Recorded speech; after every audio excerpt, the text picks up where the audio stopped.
दोस्तों, आज मैं लाया हूँ बहुत ही गजब नास्तिक सेठ की कहानी, जिसके जीवन में ऐसा मोड़ आया जिससे वो आस्तिक बन गया। एक शहर में एक अमीर सेठ रहता था। उसके पास बहुत पैसा था, अनेक फैक्ट्रियों का मालिक था। एक शाम अचानक उसे बहुत बेचैनी होने लगी। उसने डॉक्टर को बुलाया और अपनी जांच करवाई, पर कुछ भी नहीं निकला। उसकी बेचैनी बढ़ती गई और उसे समझ नहीं आ रहा था कि उसके साथ क्या हो रहा है। रात हुई, नींद की गोलियां भी खा ली, पर नींद आने को तैयार ही नहीं थी और ना ही उसकी बेचैनी कम हो रही थी। वह रात को उठकर 3 बजे घर के बगीचे में घूमने लगा और घूमते घूमते उसे लगा कि बाहर थोड़ा सुकून है, इसलिए बाहर सड़क पर पैदल निकल पड़ा। चलते चलते हजारों विचार मन में चल रहे थे और वह घर से बहुत दूर निकल आया था और थकान की वजह से वह एक बेंच पर बैठ गया। उसे वहाँ बहुत शांति मिल रही थी। इतने में वहाँ एक कुत्ता आया और उसकी चप्पल उठाकर ले गया। सेठ ने उसे देखा तो वह दूसरी चप्पल उठाकर उस कुत्ते के पीछे भागा। कुत्ता पास के ही एक झोंपड़ी में घुस गया। सेठ भी उसके पीछे था। सेठ को करीब आता देख कुत्ते ने चप्पल को छोड़ दी और चला गया। सेठ ने गहरी सांस ली और अपनी चप्पल पहनने लगा। इतने में उसे किसी की रोने की आवाज़ सुनाई दी। वह और करीब गया तो उसे एक झोंपड़ी में से किसी की आवाज़ आ रही थी। उसने झोंपड़ी के फटे हुए बोरे में झांक कर देखा तो वहाँ एक औरत फटे मैली सी चादर पहने दीवार से सटक कर रो रही थी और बोल रही थी, हे भगवान, मेरी मदद कर।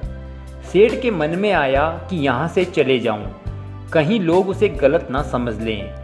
सेठ थोड़ा आगे बढ़ा तो उसके दिल में ख्याल आया कि आखिर वह औरत रो क्यों रही थी, उसको तकलीफ क्या है। उसने अपने दिल की बात सुनी और झोंपड़ी में जाकर दरवाज़ा खटखटाया। उस औरत ने दरवाज़ा खोला और सेठ को देखकर घबरा गई। तो सेठ ने हाथ जोड़कर कहा, घबराओ मत, मुझे तो सिर्फ ये जानना है कि तुम रो क्यों रही हो।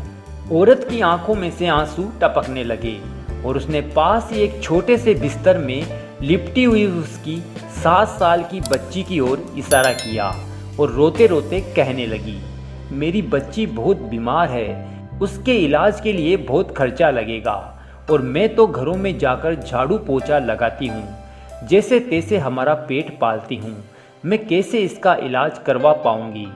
सेठ ने कहा, तो किसी से मदद मांग लो। इस पर औरत बोली, मैंने सबसे मांग कर देख लिया, खर्चा बहुत है, कोई देने को तैयार ही नहीं है। उस सेठ ने उसे समझाया और कहा, ऐसे रात को रोने से क्या मिलेगा तुम्हें।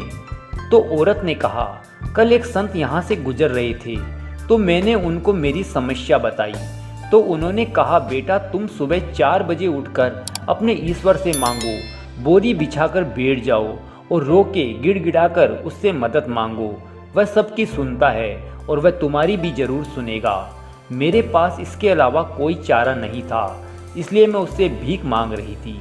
यह सब सुनने के बाद सेठ का दिल पिघल गया और उसने तुरंत फ़ोन लगाया और एम्बुलेंस बुलाई और उस 7 साल की छोटी बच्ची को हॉस्पिटल में एडमिट करवा दिया।